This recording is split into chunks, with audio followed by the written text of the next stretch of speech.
Hello again and thanks for joining. So today we've got a Hornby model to have a look at. It's number 2449 and it's a 5MT steam locomotive, a Black 5. It's a very popular steam locomotive here in the UK. This one's called the Glasgow Highlander and it comes from Hornby's super detail range. It's DCC ready. It was made in China. I think it's going to be quite a nice detailed model to have a look at. So I'm looking forward to having a look at it today. This one is another second-hand purchase. This box is faring not too bad. It does have some shelfware up here on the corner. You can see a little bit of white fuzziness here, but overall this box is looking pretty good. It's a pretty standard Hornby box and you can see a picture of the locomotive there, and it does say model may differ from that illustrated. I hope it doesn't because it looks really good here. Let's get this open and have a look.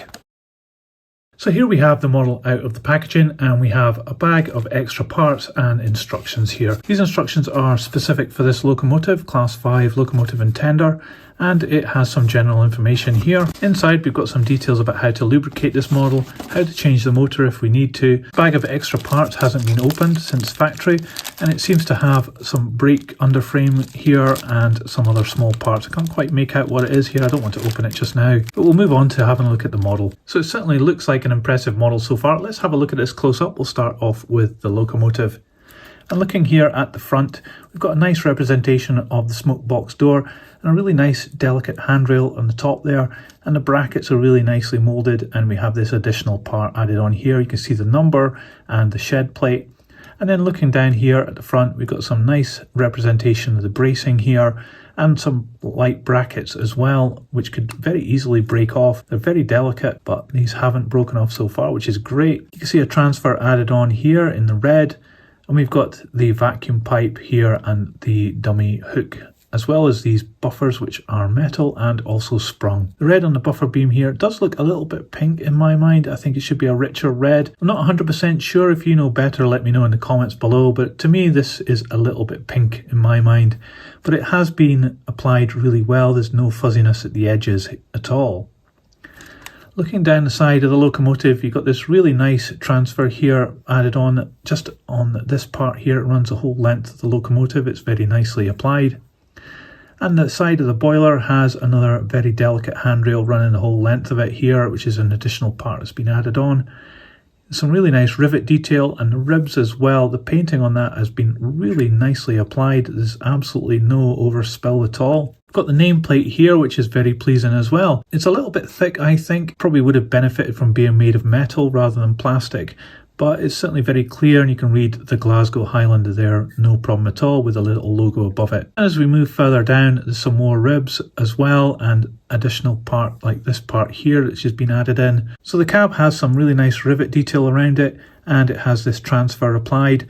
Nice matte colour. I've seen these before being quite shiny, but this one's not. And you have this really nice glazing here at the window with this little tab part here. That's flush fit too. And then you have these little parts here, very delicate sides to the cab, and the handrail down here, which is again a very fine moulding. This one has had the fireman and the driver added in. I think those are not Hornby ones, but they don't look very good. I'm not sure if that's been factory fitted. I suspect probably not. Maybe the previous owner put those in. And there's some detail there on the back of the boiler which has been picked out in gold, but it's quite low relief compared to some I've seen, and it's certainly not that impressive to me. But not too bad inside the cab there, and it does have this really nice checker plate here. Looking on top of this locomotive above the cab, there's some more rivet detail, and this hatch looks very impressive. It does look as though it would move, but it doesn't. It's just part of the moulding, but it's really nice. And then we have these additional extra parts added in metal, which are really good as well. And then as we look down the length of the boiler, we've got this dome here, which is nicely moulded, and the chimney as well, along with these rivets going up over the top. Now in some older Hornby models, you could see a moulding line running the whole length of the boiler. This one does have evidence of that. I thought when it moved to China it solved that problem, but you can see it here. It's certainly not as bad as ones that were made in the UK, but it's still evident, which is a bit of a shame. It kind of spoils this locomotive a little bit. Looking down at the wheels and the valve gear, these are very impressive. Plastic inserts with metal rims. You've got brake gear here with the opportunity to add in the extra part underneath here, And you've got these, which I think is for the sand, and those are very delicate. I think those would easily break off. You're going to have to be careful if you're handling this model, but it's really quite impressive that those are in there. And then the metal valve gear in the gunmetal colour is very faithfully reproduced. It all looks really good. I'm looking forward to seeing this running, and we'll do that in a minute. As we come down here, the pistons have got some nice rivet detail and the lining as well on them. And then this truck here, it's quite basic on this one. It's got some spring detail, but not a lot of detail or rivets, but it looks quite good. It does move quite a bit here, so it'll allow it to get round tighter corners, and I think possibly it maybe moves a little bit too much. One of the things I don't like about these models when they've got these sprung buffers is that the buffer you can see coming right the way through there. Quite obvious, you can see that. It would benefit from just a little bit of touch up with black paint just to hide it a little bit. But I think that's a bit bad of Hornby. I think they've maybe improved these over time. But certainly on this one, you can see that it has that little stud coming through. Underneath, we've got pickup from the 6 main driving wheels, and you can see that this one in the middle has got the gear wheel on it, and I guess it just pulls the others with the connecting rods. So overall, quite an impressive model. Let's have a look at the tender. So the tender on this is quite plain. It doesn't have any rivet detail down the side, but it does have this nice transfer, and the logo is very clear and looks very impressive. It has this handrail here, it's very finely molded, but it doesn't have a lot of detail here on the back of the tender. It doesn't have any coal coming through. These hatches are pretty good, and they've got some nice moulding of the brackets. However, we do have a couple of brake handles here. I think they're brake handles anyway, and those have been added on as extra parts. Very delicate though. I like the fact it's got rivet detail down here. Didn't need to add that in, but it does. And then on top of the tender, we have the coal here, which is actually just a loose part, so you can change this for more convincing coal if you don't like this particular moulding. But I do like how the edge of the coal is very nicely moulded there. You can see it moving. And one of the things I really like is that it isn't actually heaped up all the way to the top. So it does look as though it has had a little bit of a run and some of the coal has been used. Here at the back of the tender, we've got an extra couple of parts here, as well as this dome and the water filler cap, which looks very convincing. It doesn't open, but it certainly looks pretty good. And we've got some rivet detail here as well. And then finally at the back of the tender, we've got some steps moulded in, got this additional vacuum pipe added in, and we've got some shed plates here which are really nicely detailed. Very small writing on these. I can't actually see that with the naked eye. I think you can see it here on the video. It looks very impressive. There's some rivet detail down here on the buffer beam as well. And again, this kind of pinky red paint, which I'm not convinced about.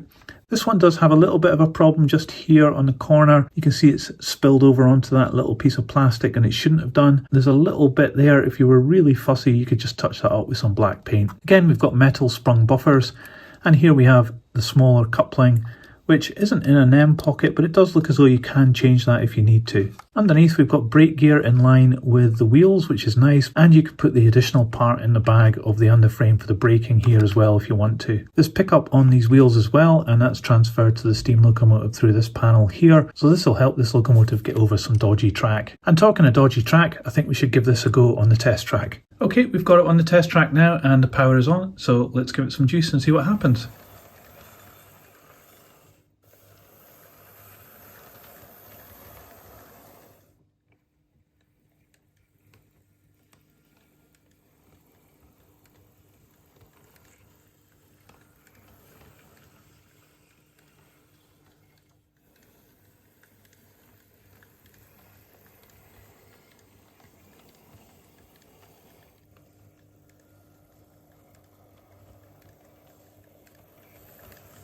So that certainly is very impressive. Absolutely no problems at all when I put it on the test track there. It just went straight away. It's really quiet, very smooth. I'm really impressed with the mechanism on this locomotive. Anyway, let's see how much the Black 5 weighs. So this locomotive weighs 356 grams. So this Black 5 locomotive, Glasgow Highlander from Hornby, has turned out to be a real gem of a locomotive.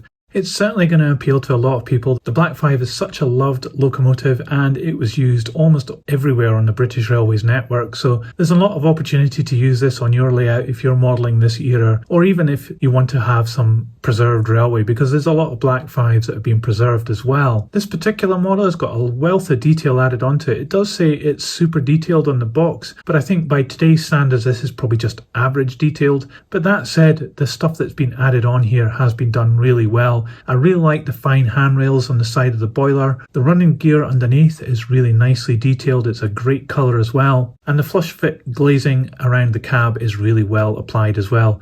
And one other thing I really like is the coal, the fact that you can remove it quite easily and change it if you want. But yeah, as a plastic moulding of coal, it is actually really good in its own right. A couple of things that let this down, I think. The buffer beam colour is slightly too pink. That certainly could be improved just with a little paint if you were bothered about that. I don't like the footplate crew that's been added into this model. I'm not sure whether those are Hornby models though, but you could certainly replace those for something a bit better. And the detail on the back of the boiler isn't that great, but you don't really see that inside the cab there. It's not a big deal that it's like that, but it's just a bit of a niggly, annoying thing. But really these are small things compared to what you get here. This is bound to be a popular model, and it's definitely one I think you should consider if you're modelling steam locomotives of this era. Let me know what you thought about my analysis of this model in the comments below. I'd love to know what you think. And also, if you liked this video, please give it a thumbs up. It really helps this channel grow. I'll put this on the turntable so you can see all the way around. But that's it for today. Thanks for watching. See ya!